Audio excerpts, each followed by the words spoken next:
When a man returns to his hometown, he is eager to meet up with his childhood friend. But as the two of them begin to reminisce, it quickly becomes clear that there is a new, mysterious house that may have been there longer than they think. Written by Rotsoil, we discover the secrets of the house in the lot. David Wilson sent you a friend request. I sat back in my chair and smiled, nostalgia washing over me.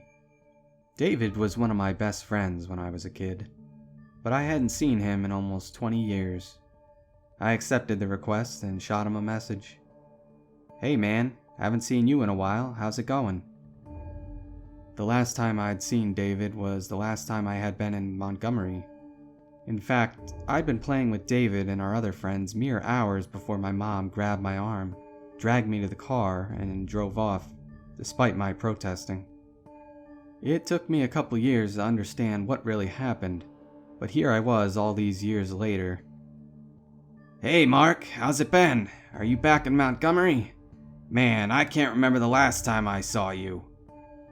I felt a pang of guilt as I realized I hadn't thought about David or my other friends since the day I'd left Montgomery.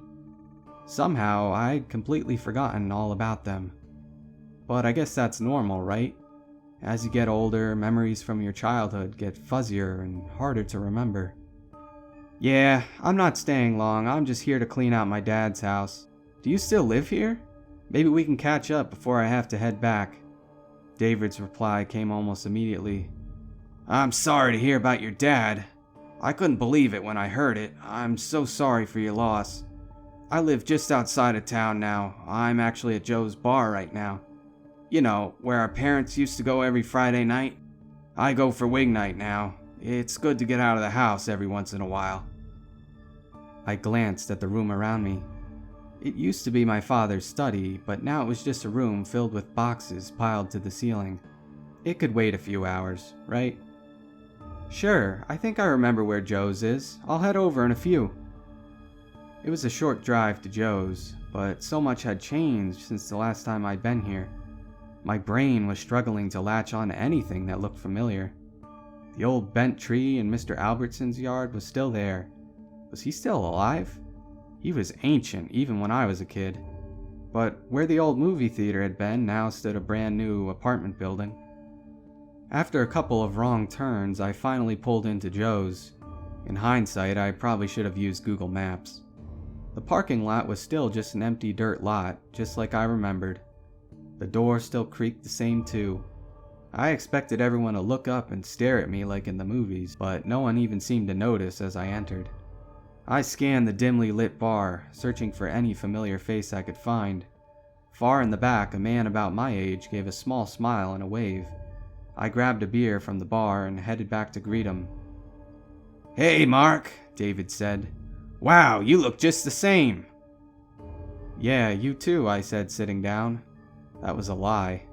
David looked like absolute hell. I barely recognized him. "So, what have you been up to? Do you still talk to the others? Are they still around here?" "Nah, I sent Anna a friend request on Facebook a few years ago, but she hasn't responded. I can't track Maggie down anywhere. It's like she doesn't exist anymore. I was surprised when your name popped up as a suggestion in my feed. I haven't seen you since the day you left. What happened?" I took a long drink from my beer while I considered all this. The four of us had been inseparable. "I came home one day, we'd all been playing together, remember? In that big dirt lot across from Anna's house. Everything seemed normal, and then just after dinner my mom dragged me to the car. Everything was packed. We just started driving. She didn't say anything the whole way. When we got to my grandparents' house, I overheard them talking. Dad's drinking had gotten out of hand, and she's had enough." David whistled. "Wow, that's rough.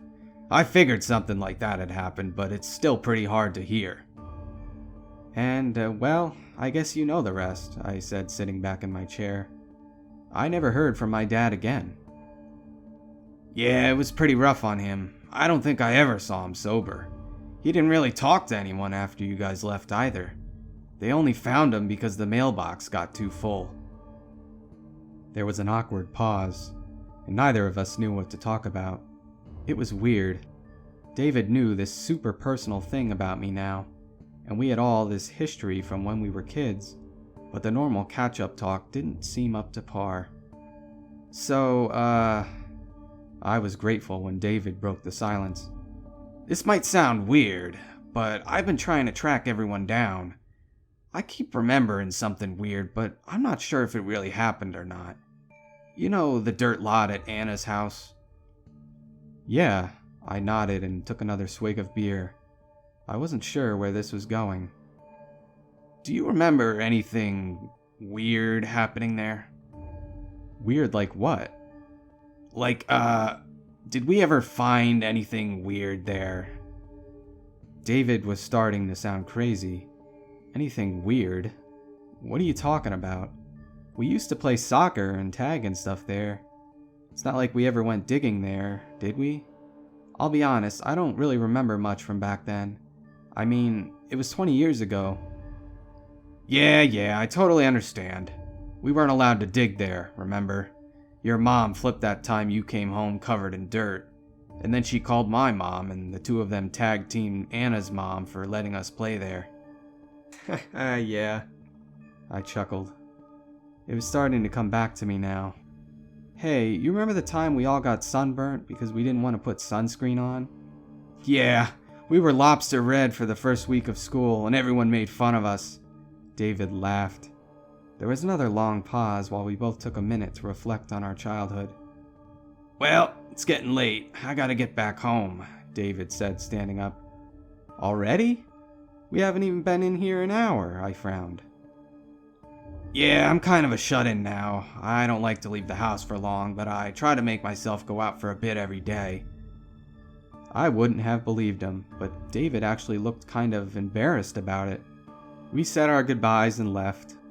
As I drove home, I wondered just how much everything had changed since I left. It was like I was in some parallel universe now. The more I tried to remember my childhood, the more that came back. We had gone digging. There was one day we were playing, just like any other day. Tag, I think it was. Gets a little boring with only 4 people, but we enjoyed it anyway. Maggie had tripped over something, which was strange because the dirt lot was just that, a dirt lot. No trees, no grass, no hills, just flat dirt. She looked at us, confusion spreading across her freckled face as we all wondered what she could have tripped over. There was something protruding from the dirt not far from her, a little point sticking out of the ground. Curious, we all huddled around it, trying to figure out what it was. Then Anna started clawing away at it, trying to uncover more of the mysterious object in an otherwise vacant lot. We all joined in, careful not to get our clothes too dirty. Somehow we managed to come away relatively clean, except for our hands. They were now covered in dirt. Our fingernails turned black as we tried to dig it out. We spent all day out there until Anna's mom called us in and told us it was getting late. She barely paid any attention to what we had been doing or how all our hands were caked with dirt. We hadn't made much progress either. We still had no idea what could possibly be forcing its way through the earth. I don't know about the others, but after I went home that night, that thing was all I could think about. I was completely consumed with curiosity. I went back to Anna's the next day as early as I could. We stood in awe and looked at the exposed point in the ground. Overnight it had grown, showing more than it had the day before. We were elated, and immediately got to work digging, trying desperately to help whatever this was escape its soily grave. The next day it rained, much to our disappointment. My mom told me we were spending too much time at Anna's anyway, and I had to stay home. I tried calling to see if there had been any updates, but soon I was calling almost every half hour, and my mom yelled at me. As much as I tried, I couldn't take my mind off it. I tried books, games, puzzles, TV, but none of it worked. I always found my mind wandering back to that dirt lot. I raced back to Anna's as quickly as I could the following day. I was thrilled to see even more had pushed up out of the ground. Maybe it was just because I hadn't seen it in a day, or Maybe the rain helped wash some of the dirt away. But it was twice as tall as it had been before, and wider. But more curiously, none of the ground around it was undisturbed. There were no cracks or clumps of dirt piled around it like when you pull a root up. No hills around it like with anthills. The dirt lot was as smooth as it always was. During lunch, we asked Anna's mom what they were building across the street. She looked at us, puzzled, said she had no idea what we were talking about. She even went to the window to see, but she said there was nothing there. We certainly didn't know what it was to try and explain it to her either. I even tried to ask my parents, but they looked at me like I'd grown another head or something. My mom muttered something about me getting too much sun and sent me off to bed. On the fourth day, we found out what it was. Night by night, whether we helped or not, a house was rising out of the ground. That day, we could see the tops of windows. Not enough to see inside or anything, but enough to know that we'd been digging out a house. At this point, I couldn't remember anything else. I started up my car and drove home, wondering how I could forget anything like that. I sat in the car for a bit, growing more frustrated that nothing else was coming back to me. I called David. "Hey man, do you remember a house on the lot by Anna's house?" Yeah. David's voice was quiet, but surprised. "What happened with that? I can't remember anything else." It seems like minutes passed before David finally answered. Try to remember, Mark. There's a reason I don't leave the house anymore. There's a lot of unnatural things in the world. David hung up after that. I stared at my phone, bewildered. Stepping out of the car, I lit up a cigarette. I took a long pull and ran through the events in my head again. After that day, we were able to see the windows more clearly. Eventually, the house had risen enough so that we could actually see inside. We started to bring flashlights so we could peek into the house. The house hadn't fully risen yet, but it was enough so we could see into the second floor. Surprisingly enough, the house was furnished. The bedrooms had beds and dressers and desks. Even the upper hallway had a couple end tables lining the walls. We had been giddy with excitement, trying to figure out how an entire house was rising out of the ground, and how no one but us had seemed to notice. Anna thought maybe some kind of giant had buried the house 1,000,000 years ago, but David, always logical, had pointed out that from what we could see, everything about the house seemed contemporary. While we were discussing, Maggie's head shot up. "Did you guys see that?" She whispered urgently. We all shut up immediately. "There!" She whisper-shouted, flinging her arm out. She was pointing at one of the windows. We all scrambled up to the house to peek through the windows. Sure enough, something was moving inside the house. At the long end of the hallway, a shadow was moving into one of the bedrooms. We crept around the house to the window that peered into that particular room. I think all of us were holding our breath at that point. I remember the hair on the back of my neck standing on end, a sudden chill running through my body despite the summer heat. We watched as a figure, a woman with her hair neatly fixed into a bun on the top of her head, carried a basket of laundry into the room. She didn't seem to notice us as she removed clothes from the basket and laid them on the bed. Anna's mom called us in, breaking the spell. When we looked back at the window, the woman was gone, but the perfectly folded laundry was still sitting on the bed. That was the last time I saw any of my friends.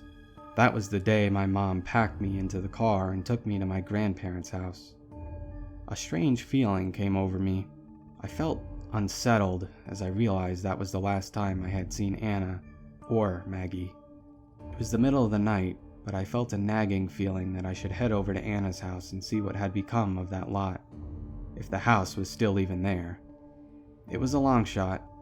So much had changed all over town, but I had a feeling if I didn't check it out, it would haunt me for the rest of my life. As I finished my cigarette, I made up my mind. I was about to get back in the car when the most enchanting woman I'd ever seen walked by. "Hi!" She smiled and waved at me. She stopped, like she wanted to talk to me. "Hey," I replied. "Wanna go for a walk?" I couldn't explain why, but in that moment that was exactly what I wanted to do. I had no idea who this woman was or why, but I felt compelled to follow her. An eerie feeling settled over me, like I was doing something I shouldn't have, and every fiber in my being screamed at me to get away from her. For some reason I followed her anyway. We walked in absolute silence to what I was sure would be my death. Instead, I found myself at Anna's house. Or more specifically, the house in the lot by Anna's house. It stood there, fully fleshed out since the last time I'd seen it all those years ago. It was a red brick house, with a black roof and matching shutters. They'd added an iron fence to the property since the last time I'd seen it. Or maybe that had emerged from the ground as well. "You coming?" she asked, bounding up the steps to the front door. She started to unlock it, and then turned around and looked at me expectantly. I tried to answer, but my mouth had gone dry. A clammy sweat had broken out across my skin, and my heartbeat quickened with each step I took. Every nerve in my being told me to get away from there, but curiosity drew me closer. I was finally going to find out what was in that house. Inside, the house smelled musty, earthy, and old. There was a damp chill in the air, like we were in a basement, not the foyer. I jumped as the door clicked shut behind us. I flushed with embarrassment and hoped this woman hadn't seen. In the light, I noticed she was dressed in leggings and sneakers, like she had been going for a run. It seemed odd to me that I was only now noticing that her clothes were completely covered in dirt. She led me into the den, where a fireplace dimly lit the room. A group of people were sitting, lounging on the couch and in armchairs. They all turned and looked at me expectantly. My blood ran cold when I realized I recognized one of them. "Maggie?" My voice shook as I struggled to talk. Despite the fire, I was freezing. I could see my breath in front of me, as if the temperature suddenly dropped. Sitting in an armchair by the window was Maggie. She only looked a little older than the last time I had seen her. I would have guessed I was looking at a teenage version of Maggie. Her skin was covered in dirt and deep holes. I could see maggots wriggling around where her flesh and muscle used to be. I was suddenly aware of the air in the house. It was thick with the stench of rotting flesh. Everyone else in the room just sat there staring at me expectantly, waiting. The hair on the back of my neck prickled as fear crawled across me like little spiders. It dawned on me that they looked the same as Maggie, maggot-ridden and covered in dirt. One woman was missing a finger, and I'm pretty sure one guy sitting on the couch only had one foot. He was only wearing one shoe, the other leg ending somewhere before the hem of his pants. My stomach rolled and I was overcome with nausea. I stumbled out into the hall, dry heaving. The woman who brought me here followed me. She stood before me and opened her mouth to ask me something, but instead, dirt and a couple worms fell out. I looked up at her, frozen with horror, and watched as her skin turned a shade of icy blue and started to rot. Maggots began to crawl out of her eyes and drop to the floor at her feet. I'm not sure what happened next, but somehow I blacked out. When I came to, I was on my back in the driveway. I pulled myself to my feet as everything came flooding back to me. The view in front of me spun and I turned and vomited on the lawn next to me. I went inside and tried to reach out to David, but it was very early in the morning. I'm going to lay down for a few hours, and when the sun is out, I'm going back to that house. I need to know if what I saw in there was real. Maybe I imagined the whole thing. Maybe I imagined the entire house and all the time we spent playing as kids. But I need to know for sure what's really going on.